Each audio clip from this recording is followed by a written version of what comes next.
Hello friends, তো সবাই নিশ্চয়ই ভালো আছে, আমরা ভালো আছি। তো সবাইকে আমার চ্যানেলে স্বাগত। যে যেখান থেকে ব্লগটা দেখছো, আজকে সবাই খুব ভালো আছে, সুস্থ আছে, আমরা ভালো আছি বলে কিন্তু একটা নিবারণ ব্লগ নিয়ে চলে এসেছি। তো সঙ্গে এখন বাজে হচ্ছে 10টা মতো, মানে শীতের সকাল 10টা। বাইরের ওয়েদারটা দেখলাম বেশ ভালো আছে। ভালো বলতে কি, রোদ বেরোয়নি, তবে টিপটিপ করে একটু দেখলাম এক ফোঁটা দুফোঁটা বৃষ্টি পড়ছে। তারপর একটু পরিষ্কার হয়ে গেল, একটু রোদে দেখা দিল। তো ভাবলাম যে বারান্দায় জামা কাপড়গুলো আজকে ছাদে দিয়ে আসবো।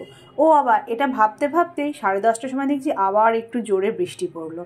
তারপরে বৃষ্টিটা আবার কমে গেল, কিন্তু একদম দেখো বাইরের ওয়েদার দেখে বুঝতে পারছো মেঘলা মেঘলা একদম। এই যে মেঘলা ওয়েদারে কি করে ছাদে জামা কাপড়গুলো দিয়ে আসি। বারান্দায় কাল থেকে আছে, একটু শুকায়নি, মানে শুকায়নি বলতে কি হাফ আর কি। আর আমার পায়জামাগুলো এখন যে শীতের যে পায়জামাগুলো একটু মোটা ধরনের, ওগুলো রোদে না দিলে না একদমই শুকায় না, আর পরতেও পারা যায় না। এবার ভাবলাম যে একটু রোদ বেরোলে ছাদে দিয়ে আসবো, তাহলে বেশ গরম হয়ে যাবে। ও রোদে দেখা নেই, মেঘ করছে, একবার বৃষ্টি হলো, এখন আপাতত বৃষ্টিটা কমে গেছে। তো যাই হোক, ছাদে আমি দিয়ে আসিও নি, বারান্দায় আছে। আর এই জামা কাপড়গুলো আজকে একটাও পরবো না, ওখানেই থাকবে। অন্য জামা কাপড় বার করে পরে নেবো চান করার পর আর কি বলছি। তো যাই হোক, আজকে আমার সবজি কাটা হয়ে গেছে। ওখানে শিমটা লম্বা করে কেটেছি, ভাজবো। এখানে গাজর আর বিট হচ্ছে ভাজবো। ওখানে হচ্ছে উচ্ছে আছে, সরু করে কেটেছি। আর আলু, উচ্ছে দিয়ে আলু হচ্ছে ভাজবো। আর বেগুনটা হচ্ছে অর্ধেক কাটলাম, ওটা একটু পোড়াবো, মানে অর্ধেক বেগুন পোড়াবো। তো বিট গাজরটা আজকে না মটরশুঁটিও দেবো না, আর পেঁয়াজ কলিও দেবো না, শুধু বিট আর গাজর ভাজছি, তা আবার শুকনো লঙ্কা দিয়ে, মানে পাঁচফোড়ন দিয়ে। এখানে কিন্তু কোনো মশলা আজকে দেবো না, আজকে শুকনো লঙ্কা পাঁচফোড়ন দিয়ে ভাজবো। আর হচ্ছে যে নুন দেবো। এটা কিন্তু ব্যাপক লাগে খেতে, তোমরা একবার করে দেখবে, খুব সুন্দর কিন্তু খেতে লাগবে। কোনো মশলা দেবে না, শুধু শুকনো লঙ্কা দেবে, দুটো গোটা শুকনো লঙ্কা মানে ভেঙে, আর হচ্ছে পাঁচফোড়ন দিয়ে এটাকে পুরো ভেজে নেবে, খুব সুন্দর কিন্তু লাগবে গরম ভাতে। তো যাই হোক, আজকে মোটামুটি সব কিছুই ভাজাভুজি করবো আর কি, একদম সিম্পল খাবারের মতো। এটাও ভাজা হচ্ছে উচ্ছে আলু, এটাও হচ্ছে ভাজা হচ্ছে, বেগুনটা পোড়াবো, শিমটা ভাজা, আর হচ্ছে হ্যাঁ ডাল করব, আর ডিমের হচ্ছে অমলেট। তো এটাই আর কি আমাদের আজকে খাবার। এবার সবজিটা, মানে সবজি বলতে সরি, ডালটা করলে না, আমি সাধারণত ডাল এমনি করি না, ডালে কিন্তু একটু সবজি দিই। তো সবজির মধ্যে মটরশুঁটি আজকে ছিল, গাজর ছিল, আর একটা হচ্ছে যে ওই পেঁয়াজ কড়ি দিলাম, তো ওটা দিয়ে ডাল করলাম। আজকের খাবারটা কিন্তু বেশ ভালো, মানে আমার খুব ভালো। হ্যাঁ, কারণ মাছ মাংস থাকলেই সবসময় যে লাঞ্চের মেনুটা বিশাল কিছু ভালো হবে তা নয়, কিন্তু আজকের মেনুটা কিন্তু ভীষণ ভালো। হ্যাঁ, আর একটু সেরকমভাবে ডিমের অমলেট থাকছে, আর একটু বেশ হালকা খেতে গেলে একটু বেশ পাশে ভাজাভুজিগুলো থাকলে, মানে অল্প অল্প করে একটু ভাজা থাকলে খেতে বেশ ভালো লাগে। আর এই পেঁয়াজ কড়িটা ওই যে মটরশুঁটি ছাড়িয়ে রেখেছি, ও ডালে দেবো। আজকে মনে হচ্ছে তুলনামূলকভাবে ঠান্ডাটা একটু কম, মানে আমার কিন্তু একটু কমই লাগছে ঠান্ডাটা। এই দুদিন যেভাবে যে পরিমাণে ঠান্ডা লাগছিল, আজকে মনে হচ্ছে একটু কম আছে আর কি। তো যাই হোক, সেই যে কৌটোগুলো অনেকদিন আগে একবার পরিষ্কার করেছিলাম, মানে খুব ভালো করে পরিষ্কার করে রেখে দিয়েছিলাম, তারপরে আর করবো করে করা হয়নি। ঠিক করেছে আজকে, যেহেতু আজকে রান্না মাছের ঝামেলা নেই বা মাংস এসব কিছু হচ্ছে না, জাস্ট হালকা হালকা সব রান্না কিছু। তা আমার এদিকে ফাইনালি আমার যে গাজরটা ভাজা হয়ে গেছে, বিট গাজর, আর ওইদিকে উচ্ছেটা হয়ে গেছে, ডালটা এখন আপাতত হচ্ছে। তো সেই হিসাবে ঠিক করলাম যে কৌটোগুলো সব বার করে আজকে ভালো করে মুছবো আর কি, আবার সুন্দর করে পরিষ্কার করে মুছবো। কারণ মাঝের মধ্যে এবার করে না মুছলে না, মানে ধুলো হয়, তেল চিটেও পড়ে যায়।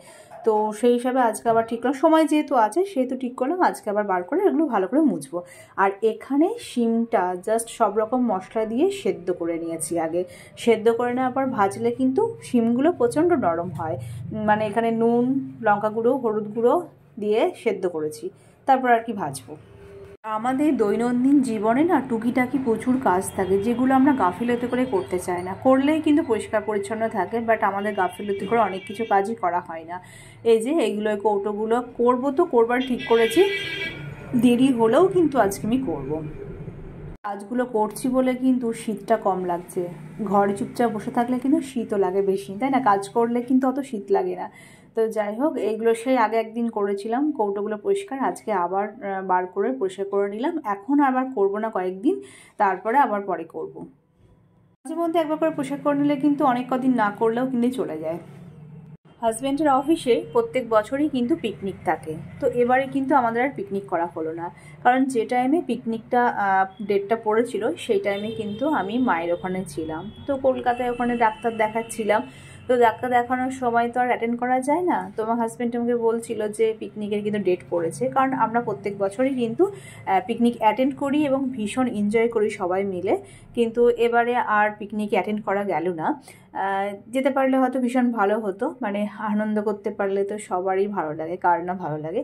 তো যাই হোক, কিন্তু কিছু করার নেই পরিস্থিতি, কারণ আমাদের ডাক্তার দেখাতে দেখাতেই দিন চলে যাচ্ছে। তাহলে আমরা আর পিকনিক বা অন্য কোথাও যাবো কী করে?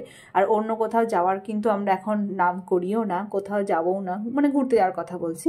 তো এই পিকনিকটা অ্যাটেন্ড করতে পারলে ভীষণ ভালো হতো, কারণ সবার সঙ্গে দেখাও হতো। আর প্রত্যেক বছরই তো পিকনিক আমরা অ্যাটেন্ড করি এবং এনজয় করি খুব ভালোভাবে, খুবই ভালো আর কি হয় আমাদের পিকনিকটা, অফিস পিকনিকটা। এবং খাওয়া দাওয়ার ব্যবস্থাও কিন্তু ভীষণ ভালো থাকে।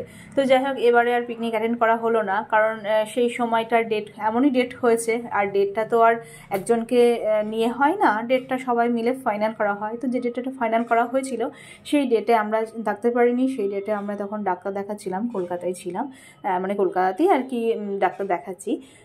তো যাই হোক, পিকনিক হলো না এবছরে।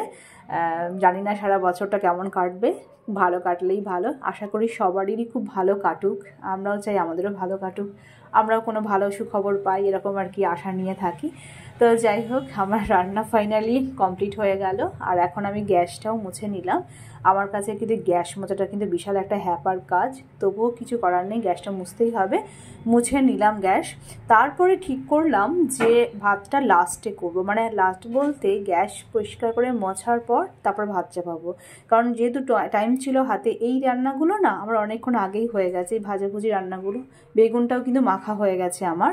তো এগুলো আগে যেহেতু হয়ে গেছে, সেক্ষেত্রে ঠিক করলাম যে ভাতটা একদম লাস্টে বসাবো, তাহলে গরম গরম থাকবে। তার আগে হাতে সময় ছিল বলে গ্যাসটা ভালো করে মুছে নিলাম আর কি। গ্যাস মুছে নেওয়ার পর এবার এই যে ভাতটা চাপিয়ে দেবো। ভাতে চাল নিচ্ছি, চাল নিয়ে ভাত ধুয়ে তারপরে চাপিয়ে দেবো, তাহলে ভাতটা গরম থাকবে। তারপর আমি চান করে নেবো, চান করার পর হচ্ছে খাওয়া দাওয়া করে নেবো। আর ভাত করলে তো আর গ্যাস কোনো নোংরা হওয়ার কোনো ব্যাপার থাকে না, তাই না? ভাতটা যদি করি তখন গ্যাস যেমন পরিষ্কার পরিচ্ছন্নই থাকবে। যেহেতু কৌটোগুলো মুছছিলাম, সেক্ষেত্রে তখন আর ভাতটা চাপাইনি, তারপরে ওই চাপিয়ে দিলাম, হয়ে গেল। দুপুরে লাঞ্চও হয়ে গেছে। আর এখন হচ্ছে সন্ধেবেলা। তো সন্ধেবেলা আমি একটু হালকা করে আজকে করে নিচ্ছি আর কি, ডিম টোস্ট বানাচ্ছি আর চা করব। ওই হাজব্যান্ড বললো যে ডিম টোস্ট করতে, তো এই যে ফাইনালি আমার ডিম টোস্টটা বানানো হয়ে গেছে। এই যে বসে পড়ি দুজন দুটো প্লেট নিয়ে। আর ওই সাইডে এখন চা হবে, এখন চা বসাইনি আর কি, ডিম টোস্টটা করার চা করব, মানে লিকার চা খাবো। তো ঠিক আছে, চলো ব্লগটা আর কন্টিনিউ করব না। এখন বাজে হচ্ছে প্রায় কটা বলো তো, 7টা মতো বাজে। ও ঢুকলো হচ্ছে 6:30, তো এখন মোটামুটি 7টা বাজে। তো ঠিক আছে, চলো, আমার ডিম টোস্ট খাওয়া হয়ে গেছে, এখন লিকার চা বসিয়ে দিয়েছি। আর ব্লগটা কন্টিনিউ করব না, ব্লগটা শেষে করব। তো সবাই ভালো থেকো, সুস্থ থেকো, নিজের প্রতি খেয়াল রেখো। চলো এখনকার মতো টাটা বাই। আবার আশা করছি তোমাদের সঙ্গে নেক্সট ব্লগে দেখা হবে, নতুন কোনো ব্লগ নিয়ে আবার হাজির হয়ে যাব। আর দেখো, শীতের সন্ধে, একটাও লোক নেই বাইরে।